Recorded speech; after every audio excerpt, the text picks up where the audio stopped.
Okay, we spinning now.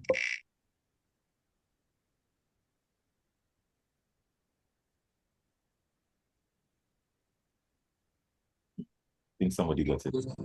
87. Abel got 87. Okay, Abel, I can see Abel first of all. Who else? Well, if it's too many before, I bet we cancel this, bro. Harmony can't finish. But Abel got it. Wait, Cedar also got it. I can see Abel, just Abel here. Good. Who else? Um, hmm. Wait, who else got it? Oh, I can see Patrick. No, no, no. Both of you chose two. Both of you said 8, 7, and 12. We take your 12. Take your latest one. Um, so I think only Abel. Before was so close. You even said 88. Okay, I think only Abel got it. I don't know the rest. Can you point me to yours? Oh, Michael. Michael also got it.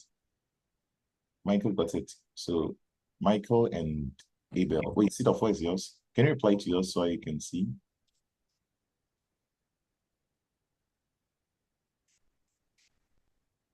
No, both of you overrode yours. Okay, good, good stuff. Okay, we have to start now. About 50 have joined in, so on. We have to start.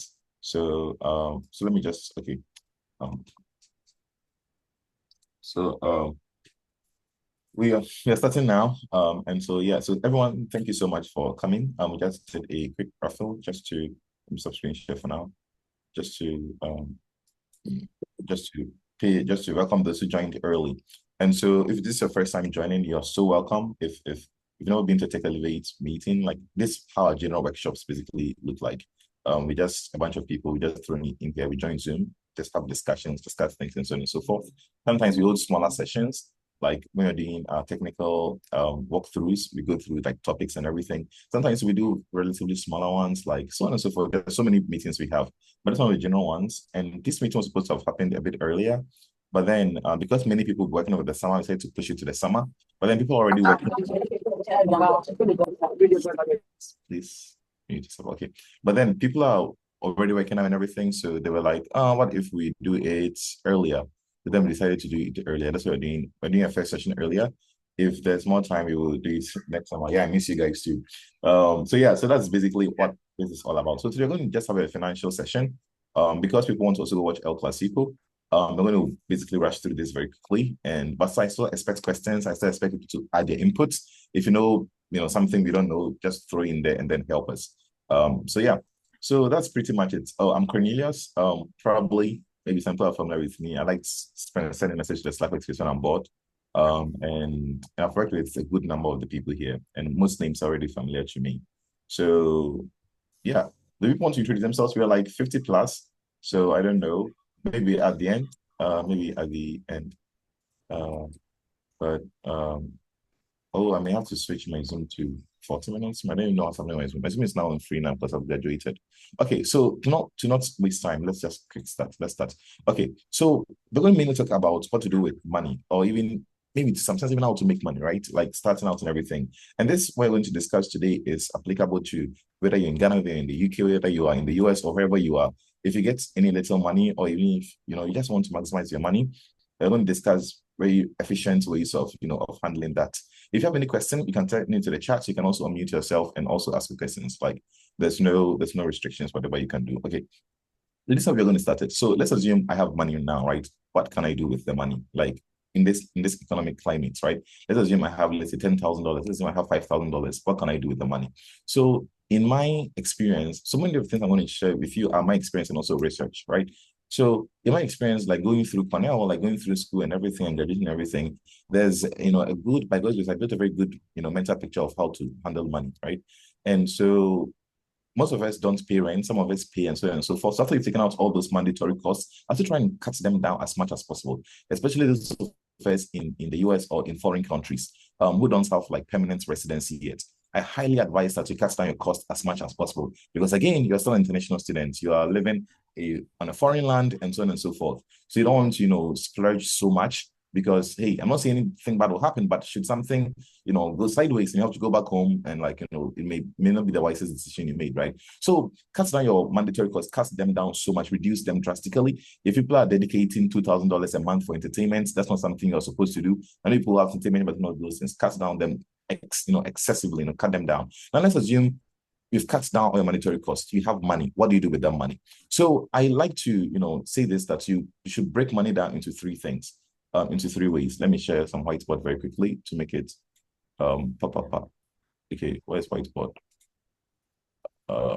Okay, let's try to see if we can use whiteboard. New. Okay, can you all see the whiteboard? Can you see the whiteboard? Yeah. If I have money right now, this is three ways I advise people handle their money. So you divide the money into three, right? I'm going to show you very practical things. I'm going to show you, but it's just the starting high level, also so that people will wait for people to join.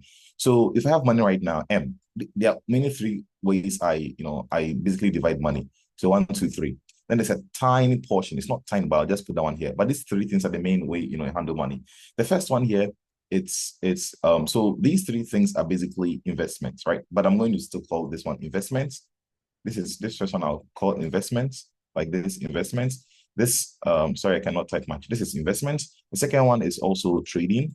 Trade by trading, I mean like the stock market and so on and so forth. So I'm basically splitting investments and trading, right? It's for a reason. And then this last one is savings. Savings. So this is how I would split money generally in handling it. Sorry, the writing thing is not helpful. Let me just type it. So the first one I'll do is, let's say, an investment. So I'll just write investment here, or let's say I'll call it businesses or assets. Right. Let's put it. I think that those two are better. And this one is like trading. I'll just call it brokerage. Okay. And then this last one is savings. Savings. Okay. This is how I would split my money. This little one here, it's what I'll call charity, right? So if you have money, which after paying all your mandatory things, you can split your money into these four things, right? Charity, that is money you can give out freely to people. Like if in the US, your mom can ask you for money, your siblings, your friends in Ghana can ask you for money, and those things. We do detail into what that. Then the other portion is investments, right? You can invest your money into businesses, into assets. We detail into that. Then the third way I handle money is also trading, right? You can basically, buy into the stock market and so on and so forth. We'll talk about that too.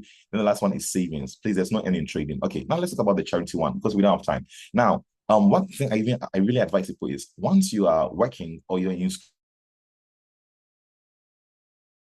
even those of us in the US, money is on trees, right? People think money is on their capital or something. They regularly ask you for money, right? And sometimes it's not their fault. Sometimes they actually really do need their money. That is for true. That's for sure. Sometimes people really do need their money, right? And sometimes too, it's the lifestyle we live, like our Instagram pictures and our everything. It makes people think we are so rich and we have all the money, right? Please, Adrian, I really hope you are recording because I can't record on, so please record.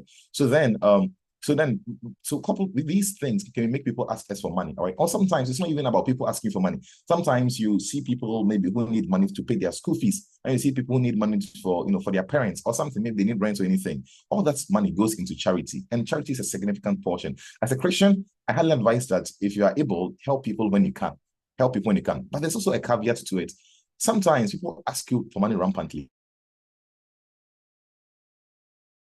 when it is not even a necessity. Like they don't really need it, right? And for those people, I usually advise that don't always give them all the money they ask you. For instance, if every day, if people always ask you for, say, 1,000 Ghana cedis or 250 Ghana cedis or 2,500 Ghana cedis, and you always give them everything, they're going to create this mindset of parasitism, right? They're going to make them always, chase you and come back to you for that, which is not the best thing, right? So if you really want to do charity for those kind of people, what I see that usually give them partial amounts. So let them be like, hey, so things are a bit tough right now, and I'm currently not working, or maybe work is a bit slow, something. Give them some very reasonable excuse, not a lie. Definitely don't tell a lie, but try to give something reasonable so you don't create that system of dependency. Number one. Number two, when people ask you for money, so rampantly, don't always give them the money outright, even when you have it. Sometimes stretch them, give them a pace, right? Because if you always give us money outright and everything, you again facilitates that notion of parasitism. I'm like, oh, he had the money lying there. He had the money lying there. He had the money lying there. Doesn't mean like a 24-year-old lady, 24-year-old man, what is he even using his money for? Well, let me go asking for more, right? So those are the comments I'll leave on the charity part. That hey, if at a time people usually ask you for money or something like that, sometimes don't give them the full amount, right? they need, let's say, 1,500 Ghana cedis. Some of them, they just need money to buy a mobile phone. I use an iPhone XS Max, but somebody needs money from me to buy an iPhone 15. I'm like, that does not how it works. But maybe you don't want to sound like that. You're like, okay, so maybe you can give them maybe 200 cedis or maybe 250. Don't go give them 1,000 Ghana cedis, 1,500 to go and buy their own iPhone, which, it's not even a necessity, right? Sometimes, as I said, pace them, give them a pace, right? That is the other thing I would say. But the other aspect of charity is when people actually really need it, right? If you have enough money, if let's say, there's this smart person who is from your high school or something, and they have to pay, let's say they have to pay what do you call it? Maybe their school fees or their tuition fees, or maybe their hostel fees or something, and it's within your means to actually provide for them, to provide something for them. Of course, go ahead, go out of your ways and do it. But those things usually make it very, secretive. Don't publicize it and everything. You can work with a friend and pay somebody's, a KNUST medical students, fee paying school fees for your whole life if you want to. 6 years. Let's make a calculation. So like, okay, I'll spend $1,000 a year. I'll spend $1,000 a year. That is possible if I have an internship every year or have a job every year. Those things are really good, and God is really going to bless you for that. So those are my comments on charity. Sake of time, I'll move to the next thing. Now let's come to the three main things. If you have money right now, split your money into those three things: investment, trading, and savings. And which one should we tackle first? Which one? Somebody choose. Investments, trading, and savings. Which one should we tackle first? Let me check the chat. Let's tackle investment first. This is the investment one. Okay, so the investment one. So look, when you get money as Ghanaians, I highly advise that you invest your money in some form of business or assets. There are reasons for that. For instance, if I have money right now, but then caveat, some of these business or assets take a lot of money. I put some docs together, which I'll be showing you people very soon. Out some business and some assets you can acquire.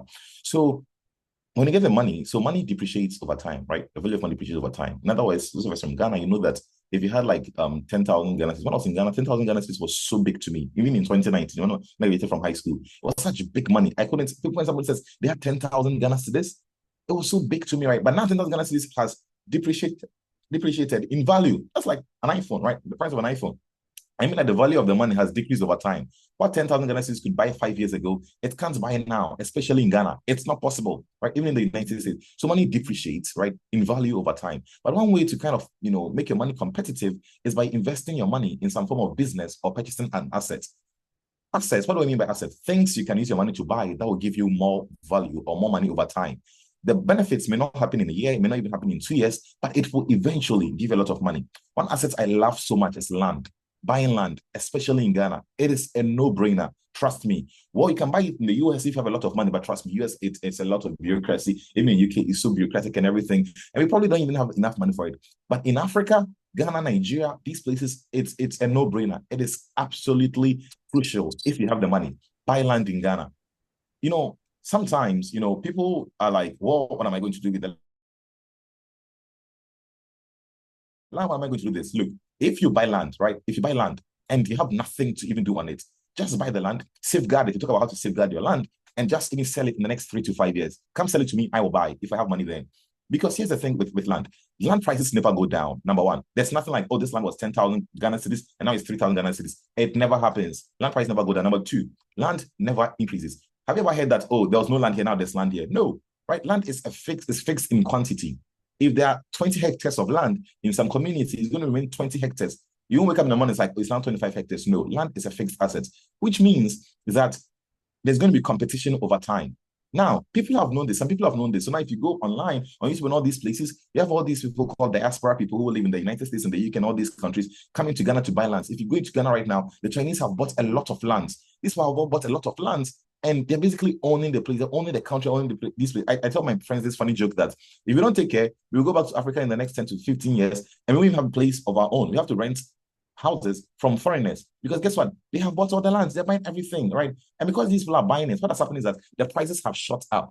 So now the average Ghanaian can't easily buy a land. They can buy at most a half plot because you people in the US and the UK are coming to Ghana to buy these things. And people are holding pounds and dollars and euros and everything, and which is known relatively higher compared to the city. So these land sellers and everything are also increasing their price. Ask for the price of a certain land. By the way, telling you these things doesn't mean I have any.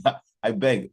I'm just telling you these things are things I have learned. And if I get money like you people or get more than you, things I would like to do, right? I basically studied the system because I just started working recently. When I get money, I'll be able to purchase some of these things. So what happens is that some of these people, so this is how it works. So the land thing, is so important. It is super crucial. See, I promise you, like, even if you're in school, you're in Kenya, doing anything, please save your money. Go buy some half plots somewhere. The question then becomes, there's so many questions around land. Like, what should I buy the land? There's a lot of land issues, like land guards. There's a lot of, people can sell one land to 25 people at a go.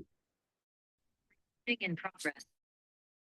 That is true. I'm not telling you it's not true. It's really true. So let me first tackle one question. Or does anybody have any questions concerning lands? Like, we mentioned the assets. I'm just starting from lands and so on and so forth because I love land so much. Even though I don't have maybe like just one. But anybody has any questions concerning lands, or I should answer the questions I have in my mind first? I have a question. Okay, somebody, you have a question? Go for your question. And then sadly, yeah, so like.